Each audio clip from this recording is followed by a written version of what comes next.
కర్మఫలం గురించి మాట్లాడుకుందాం. దేవా, నీ కర్మలకి మొదటి ఫలం ఏమిటంటే నీకు ఒక మంచి కుటుంబం దొరికింది.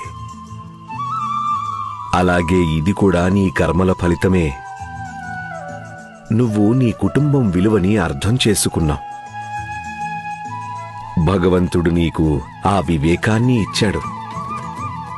ఇన్ని కష్టాలు పడిన తర్వాత కూడా నీకు ఈర్ష్య, ద్వేషం, అహంకారం అనేవి అస్సలు లేవు.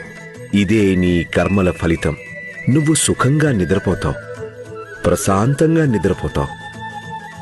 ఇదే నీ కర్మల యొక్క ఫలితం. నిన్ను గౌరవించే వాళ్ళందరూ మనస్ఫూర్తిగా గౌరవిస్తారు, భయంతో కాదు. ఇదే నీ కర్మ ఫలం.